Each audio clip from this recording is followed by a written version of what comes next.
सो आज अपन एक नेक्स्ट कुछ लेके आए हैं एल्गोरिदम के ग्रेडी एल्गोरिदम के बाद सीरीज में। सो ग्रेडी एल्गोरिदम अपन ने काफ़ी पढ़ लिया कि क्या होता है, कैसे काम करता है और कैसे प्रॉब्लम इसमें सॉल्व होती है। बट क्या इतना कॉन्फिडेंस तुम्हारे अंदर अभी है कि तुम जैसे कोई प्रॉब्लम आए तो तुम उसे सीधे टैकल कर लो और सीधे टैकल करने पे सीधे डिसाइड कर लो कि हाँ इस पे ग्रेडी लगने वाला है और ग्रेडी से मुझे एकदम जो सही आंसर, मुझे एग्जैक्ट एग्जैक्ट आंसर चाहिए वो मिलने वाला है। सो ये कैसे होता है? कैसे कोई प्रॉब्लम को देखते ही एकदम उस पे ग्रेडी एल्गोरिदम अप्लाई कर देता है? प्रॉब्लम को कैसे एब्जॉर्व कर लेता है, कैसे देख लेता है और कैसे कंफर्म कर लेता है कि हाँ इस पे ग्रेडी एल्गोरिदम ही अभी के लिए बेस्ट होगा, है ना? तो ऐसी कुछ चीजें आज आज अपन डिस्कस करने वाले हैं। उसके साथ मैं इस सारे थ्योरी को ना, ये थोड़ा सा थ्योरेटिकल पार्ट है, सो इसको सारे थ्योरी को ना एकदम सिंपल बनाने के लिए ना, एकदम ऐसा कि जैसे एकदम माइंड में ना जैसे एकदम चढ़ जाए। सो इस तरह बनाने के लिए ना मैं एग्जांपल यूज कर रहा हूँ, सारी प्रॉब्लम में एग्जांपल यूज कर रहा हूँ। सो प्रॉब्लम को थोड़ा सा तुम ध्यान देते जाओगे ना, बस लेक्चर में मतलब जो भी मैं बोल रहा हूँ ना उस पे ध्यान देते जाओगे ना, प्रॉब्लम को समझ जाओगे अच्छे से। कोई भी ग्रीडी एल्गोरिथम की प्रॉब्लम आती है तो मुझे वैसे भी मैं काफी ग्रीडी की प्रॉब्लम आगे करवाने वाला हूँ इसी सीरीज में। बट काफी मतलब कि अगर कोई नई प्रॉब्लम आती है जो मतलब करवाई नहीं है, तो उस प्रॉब्लम को कैसे टैकल करोगे वो प्रॉब्लम तुम यहाँ इन सारी थ्योरी को पढ़ के ना सीख सकते हो। मतलब कि किसी भी कोई भी टॉपिक पढ़ते हो ना कभी, तो उसमें जितना इम्पोर्टेंट उसका प्रैक्टिकल पार्ट है उससे ज़्यादा इम्पोर्टेंट उसका थ्योरी पार्ट है। थ्योरी में लोगों का एक्सपीरियंस रहता है, क्या एग्जैक्टली वो चीज़ काम करती है वो रहता है। मतलब डेप्थ नॉलेज सिर्फ तुम्हें थ्योरी से आ सकता है। ओके, सो आज अपन ये पढ़ने वाले, but before moving towards the end, if you like our video then give a thumbs up, and if you dislike our video, then guys please do comment. We will try to improve. And don't forget to subscribe our channel and press that bell icon so that you never miss an update from us. Okay, so greedy algorithm क्या करता है? अभी तक definition पढ़ा तो क्या करता है, और जो भी मतलब कि अभी सीखा अभी तक, तो ग्रीडी एल्गोरिथम करता क्या है? एग्जैक्टली ग्रीडी एल्गोरिथम क्या करता है कि तुम्हारे पास अभी तक जो भी मतलब रिसोर्सेज हैं, जो भी तुमने भी काम किया, उनमें से जो बेस्ट सोल्यूशन है उसको निकाल के दे देता है। बट क्या तुम्हें ये लगता है कि क्या ग्रेडी एल्गोरिदम हमेशा ही सही काम करेगा? मतलब अगर कोई भी प्रॉब्लम आती है जिसमें तुम्हें ऑप्टिमल सोल्यूशन निकालना है, ऑप्टिमल सोल्यूशन मतलब मेरा आप समझ रहे हो, अगर अभी तक ऑप्टिमल नहीं समझे ना तो फिर मैं तो कुछ नहीं कर सकता। सो द ऑप्टिमल सोल्यूशन निकालना है। सो ऑप्टिमल सोल्यूशन निकालने के लिए क्या तुम्हें ग्रेडी लगाना एकदम सही परफेक्ट चॉइस होगा? क्योंकि ऑप्टिमल सोल्यूशन को सॉल्व करने के लिए दो एल्गोरिदम चलती है, ग्रेडी हो गई, दूसरा डायनेमिक प्रोग्रामिंग हो गई। सो ऑप्टिमल सोल्यूशन को फाइंड करने के लिए क्या ग्रेडी लगाना सही होगा, है ना? तो ये ग्रेडी लगाना सही होगा। तो ये सारी चीजें ना मैटर करते हैं जब तुम एक प्रॉब्लम को सॉल्व करते हो, क्योंकि एट द एंड तुम्हें एक सही एल्गोरिदम डिजाइन करनी है जिस जो कि प्रॉब्लम को एकदम क्लियर कट कर दे, मतलब सही आउटपुट तुमको निकाल के दे। सो द ग्रीडी एल्गोरिथम क्या करता है कि जो अभी तक अपन ने काम किया है, जो है तो अभी तक अपने पास रिसोर्स है उसमें से वो एक अपने को सोल्यूशन जो है तो निकाल के देता है। वो फ्यूचर के बारे में कुछ भी मतलब नहीं सोचता, है ना? तो चलो एक सबसे पहले मैं एग्जांपल तुम्हें देता हूँ, उसके बाद अपन ना प्रॉब्लम में डिस्कस प्रॉब्लम में ना मतलब ये सारी चीजों में जाएंगे। सो आई थिंक तुमने एक्टिविटी सिलेक्शन का एक्टिविटी सिलेक्शन अब एक्टिविटी सिलेक्शन प्रॉब्लम क्या होता है? सो आई थिंक जो पढ़े होंगे उनको तो पता होगा, जो नहीं पढ़े होंगे तो एक्टिविटी सिलेक्शन प्रॉब्लम कुछ ऐसा होता है कि अपने को डिफरेंट डिफरेंट एक्टिविटीज दी होती हैं और अपने को ये बताना होता है कि कौन से एक्टिविटी को अपन मतलब सबसे पहले एग्जीक्यूट करें, कौन से बात को करें, फिर कौन से उसके बाद, कौन से उसके बाद, इस टाइप का कुछ दिया होता है। या फिर जो प्लेटफॉर्म वाला मतलब प्रॉब्लम को थोड़ा सा देखे होंगे उनको भी पता होगा कि मतलब कितनी ट्रेन में कितनी प्लेटफॉर्म की रिक्वायरमेंट है। तो दोनों प्रॉब्लम ना सेम ही सेम है, मतलब कि थोड़ा बहुत चेंजेस है, बाकी सेम है। सो इसमें क्या है कि अपने को कुछ जैसे इसमें क्या है कि अपने को कुछ एक्टिविटीज दी, जैसे A1 हो गया, A2 हो गया, A3 हो गया, A4 हो गया, डॉट डॉट डॉट AN हो गया। सो ये सारी चीजें अपने को दी हुई हैं। अब इनमें से अपने को ये बताना है कि कौन सी प्रॉब्लम को कब सॉल्व करना है, कौन सी प्रॉब्लम को कब सॉल्व करना बेस्ट रहता है। ठीक। तो जैसे मान लो कि जब आप वो मतलब एक्टिविटी सिलेक्शन प्रॉब्लम सॉल्व करोगे तो वो या तो असेंडिंग ऑर्डर में हो सकती है या नहीं हो सकती, बट यहाँ पे ये सपोज करो कि सारी असेंडिंग ऑर्डर में शॉर्टेड ऑर्डर में है, यानी A1 सबसे कम टाइम लेगी, फिर A2 लेगी, फिर A3 लेगी, then A4, then dot dot AN लेगी। अब इस प्रॉब्लम को अपन इस बात यहीं पे रोकते हैं और आते हैं अपने थ्योरेटिकल पार्ट में, विच इज कि ग्रीडी कब यूज होता है। सो ये बात तो अपन अभी तक जान ही गए हैं, ये ग्रीडी क्या करता है कि मतलब हर प्रॉब्लम के लिए एक ऑप्टिमल सोल्यूशन नहीं दे सकता है, ये सबको पता हो, क्योंकि ये फ्यूचर के बारे में नहीं बात करता है। और अपन जब तक फ्यूचर के बारे में बात नहीं करेंगे, जब तक सारे एज्यूमेशन नहीं ट्राई कर लेंगे, अपन कैसे बोल सकते हैं कि ये ऑप्टिमल सोल्यूशन देगा। बट कहीं कहीं ऐसा हो जाता है, कैसी कभी कभी ऐसी सिचुएशंस आ जाती हैं जब अपन क्या करते हैं कि अपन जो करंट अपनी सिचुएशन है उसी के बेसिस पे एक ऑप्टिमल सोल्यूशन निकालते हैं और वो ऑप्टिमल सोल्यूशन बेस्ट होता है। सो वहां पे अपना ग्रेडी लगता है। अब ये दूसरी बात मैंने क्या बोली, तो दूसरी बात बोलने पे सबसे पहले अपन यहाँ पे ध्यान देखो, यहाँ पे ध्यान दो कि मतलब जैसे कोई भी प्रॉब्लम तुम टैकल करते हो, कोई भी प्रॉब्लम तुम्हारे सामने आती है, तो उस प्रॉब्लम को सॉल्व करने के लिए इन दोनों चीज का उस प्रॉब्लम को सेटिस्फाई करना बहुत इंपॉर्टेंट होता है, ठीक ना। अब ये दोनों चीजें क्या है, पहला है ग्रीडी चॉइस प्रॉपर्टी और दूसरा है optimal substructure. So what is the greedy choice property? The first question arises from these things, that is the what is the greedy choice property. So greedy choice में अपन ने अभी तक क्या सीखा कि greedy क्या करता है, greedy क्या करता है कि कोई भी मतलब जो भी अपने पास अभी करंट रिसोर्स है उसमें से एक ऑप्टिमल सोल्यूशन निकालता है ना, जो कि बेस्ट होता है उस टाइम के लिए। So this is the greedy choice property, that is a greedy choice property. जो भी तुमने अभी तक सीखा है वो सिर्फ ग्रीडी चॉइस प्रॉपर्टी था, मतलब कि इस प्रॉब्लम को यहाँ पे प्रॉब्लम देखे एक्टिविटी सिलेक्शन प्रॉब्लम में। सो अगर अपन सिर्फ यहाँ पे बात करें कि अगर मैं अभी फर्स्ट टाइम अभी इस अरे को विजिट कर रहा हूँ और फर्स्ट टाइम मुझे निकालना है कि यहाँ पे सबसे कम टाइम कौन सा प्रॉब्लम लेने वाला है, तो वो A1 ही होगा, क्योंकि ये असेंडिंग ऑर्डर में शॉर्ट है, हर एक टाइम के अकॉर्डिंग असेंडिंग ऑर्डर में शॉर्ट है। अपने को इतनी प्रॉब्लम से इन सब से ना कोई मैटर नहीं, कोई दिक्कत नहीं, मैं बात ही नहीं कर रहा हूँ ये जो आगे की प्रॉब्लम्स है ना। तो ये हो गया अपना greedy choice property. All right, guys. Now come to the second point, which is the optimal substructure. Now, what is the optimal substructure?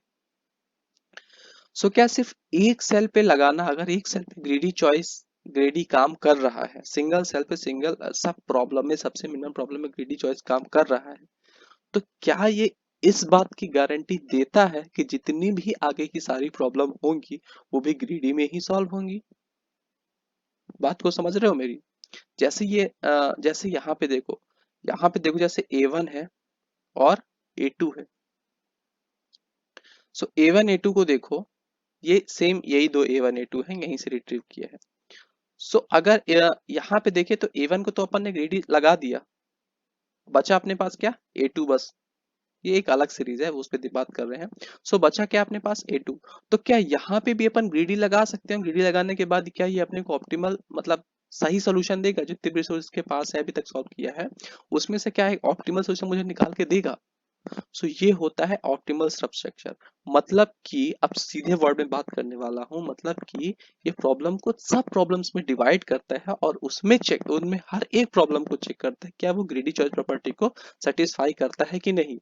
मतलब कि किसी भी प्रॉब्लम को अगर तुम्हें ग्रीडी चॉइस में सेलेक्ट करना है कि वो प्रॉब्लम ग्रीडी को फॉलो करेगा, ग्रीडी से उसका मतलब सोल्यूशन निकल के आएगा, ऑप्टिमल सोल्यूशन निकल के आएगा, उसके लिए उस प्रॉब्लम को इन दो चीजों को सेटिस्फाई करना मस्ट है। Okay, alright. अब अपन प्रॉब्लम में आते हैं। प्रॉब्लम में आते हैं तो अपन ने ग्रीडी चॉइस A1 के लिए तो लगा दिया, alright. Now come to the A2। So अपने पास अब क्या बचा, अपने पास ये पूरा अरे बचा।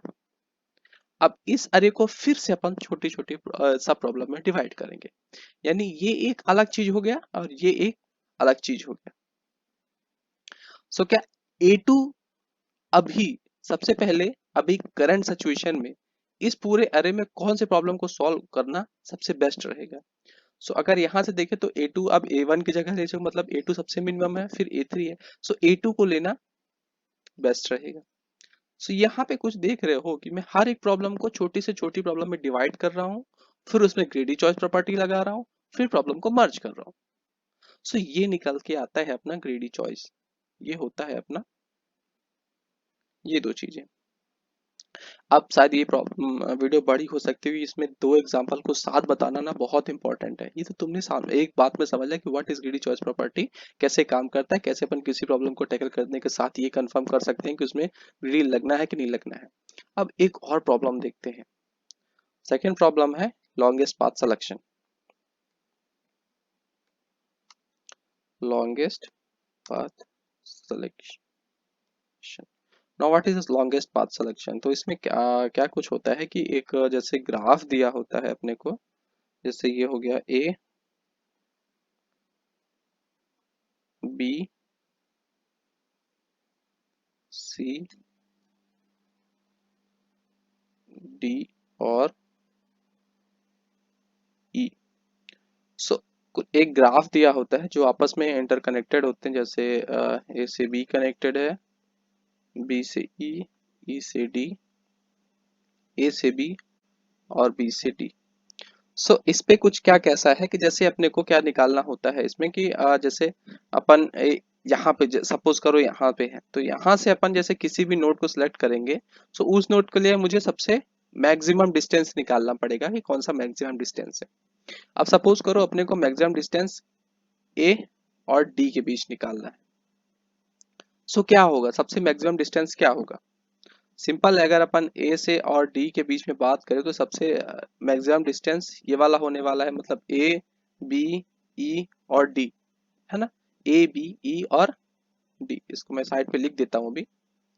तो ए से डी के लिए, ए टू डी के लिए होने वाला है A comma B comma E comma D. जैसे यहाँ पे देखो तो यहाँ से जाएगा A B D. So sorry guys, थोड़ा सा कंफ्यूजन हो गया, I am really very sorry for that. ये this is not B, this is E here, no, yeah, this is C here, alright ना। हाँ, तो ए बी ई डी पहला हो गया, और दूसरा ए से डी जाने के लिए ए सी डी हो गया। तो ए इन तीन में से ये चार ज्यादा ले रहा है, सो अपन इसको सिलेक्ट करते हैं। तो सपोज अब ये तो आंसर हो गया अपना कि फाइनल क्या आएगा। अब प्रॉब्लम को अपन ग्रीडी के हिसाब से चूज करते हो कि अपने को देखो जैसे सिंपल सा वर्ड पहले ही है कि अपने को ऑप्टिमल निकालना है, मतलब कि अपने पास सोल्यूशन तो दो हैं, बट उसमें से सबसे ज्यादा टाइम कौन लेगा, सबसे लॉन्ग डिस्टेंस किसका है वो निकालना है। ऑलराइट, अब यहाँ पे देखो कि अपन अगर ग्रीडी लगाते हैं यहाँ पे, यानी एक पार्ट में अपन लगाते हैं, यानी कि सबसे पहले अपन निकालते हैं कि ए से बी में जाने का मिनिमम डिस्टेंस क्या है और बी से डी जाने का मिनिमम डिस्टेंस क्या है। ठीक, अपन जैसे अपन ने बात की ना कि अपन एक सिंगल पार्ट में अपन ग्रीडी लगाते हैं, उसके बाद सारे प्रॉब्लम को नेक्स्ट फेज के लिए भेज देते हैं और फिर नेक्स्ट फेज में भी छोटे छोटे प्रॉब्लम को सॉल्व करते हैं, और इस तरह अपन ग्रीडी एल्गोरिथम लगाते हैं। अब यहाँ पे देखो कि अपन ने ए से बी के लिए तो भेज दिया, ऑल राइट। सो ए से बी के लिए मैक्सिमम डिस्टेंस क्या होगा, यहाँ पे देखो ए से बी के लिए मैक्सिमम डिस्टेंस क्या होगा। ए से बी के लिए मैक्सिमम डिस्टेंस क्या होगा, A comma C comma D comma E, all right, है ना, ये होगा। बट और बी से डी के लिए क्या होगा, बी ई, है ना, बी ई, सो बी कॉमा ई। अब अगर अपन इन दोनों को मर्ज करें, फर्दर आगे जाके अपन इन दोनों को मर्ज करेंगे, तो अपना, अगर तुम अगर समझ नहीं आए तो अच्छे से प्रॉब्लम सॉल्व कर लेना। अगर अपन इन दोनों को मर्ज करें तो अपना निकल के आएगा ये, मतलब कि जो भी होगा ये जो अपने के लिए सबसे बड़ा होगा। बट क्या ये सही आंसर है, अपन ने आंसर पहले ही डिस्कस कर दिया है कि आंसर अपना ए से डी जाएगा, डी से ई जाएगा, सॉरी ए से बी, बी से ई और फिर डी जाएगा। बट अगर इसमें ग्रीडी लगा रहे हैं तो ए से सी जा रहा है और सी से डी जा रहा है, जो कि गलत है। सो इस तरह अपन किसी भी प्रॉब्लम को चेक कर सकते हैं कि उसमें ग्रेडी एल्गोरिथम फर्दर काम करेगा कि नहीं, लगाने से पहले कि अपन पूरा प्रॉब्लम ग्रेडी से सॉल्व कर लिए और फर्दर जाके हमको रॉन्ग आंसर दे दिया। और ये सबसे फ्रस्ट्रेटिंग बात होती है ना कि आप कोई भी एल्गोरिदम में अच्छा खासा 2-3 घंटे काम करो और फिर लास्ट पे जाए तो वो एल्गोरिदम फिनिश नहीं कर सकते। सो ये सबसे मतलब प्रॉब्लम को सॉल्व करने का सबसे इस तरीके से प्रॉब्लम सॉल्व करी जाती है। थ्योरेटिकल पार्ट है ग्रीडी का कि कैसे प्रॉब्लम को टैकल किया जाता है, बट इसको आप अगर अ, ये प्रैक्टिकली पढ़ो ना तो ये एक बहुत इंपॉर्टेंट पार्ट है। और इससे मतलब कि जो भी ग्रीडी पढ़ रहा है उसको पढ़ाना और पढ़ना बहुत इंपॉर्टेंट होता है। ओके गाइस, आज के लिए बस इतना ही। अपन कल आएंगे फिर कुछ नई चीजों के साथ। कल से अपन शायद शायद ही अगर कुछ टॉपिक, अभी टॉपिक मैंने देखा नहीं, अगर कुछ बचा होगा तो मैं वो कंप्लीट करूंगा। नहीं तो कल से अपन ना जो भी अपन अभी तक जो भी तुमने मतलब प्रॉब्लम पढ़ी है पर तुमको पता नहीं है कि वो ग्रीडी एल्गोरिथम यूज करती हैं, उस पर थोड़ा सा डिस्कस करने वाले हैं कुछ दिन। और फिर उसके बाद अपन कुछ जो स्टैंडर्ड प्रॉब्लम है, मतलब कि जो स्टैंडर्ड प्रॉब्लम है जो कंपनी में मोस्ट पूछ जाती है, वो भी अपन इसी सीरीज में कंटिन्यू करने वाले हैं। सो जिससे अगर तुम अपनी पूरी कंप्लीट सीरीज देख रहे हो, सो तुमको ना इसके बाहर ग्रीडी करने का जरूरत नहीं है। मतलब कि प्रैक्टिस करो, ऐसा नहीं है कि प्रैक्टिस ही छोड़ दो पूरा एकदम। प्रैक्टिस करना बहुत इंपॉर्टेंट है। बट अगर तुम यहाँ पर ना मतलब कि ऐसे ऐसे प्रॉब्लम्स कराने वाले हैं जो कि बहुत सारी प्रॉब्लम है वो इन टेक्निक से सॉल्व की जा सकती है, जो अपन आगे फर्दर देखने वाले हैं। Okay guys, so thanks for today and keep watching.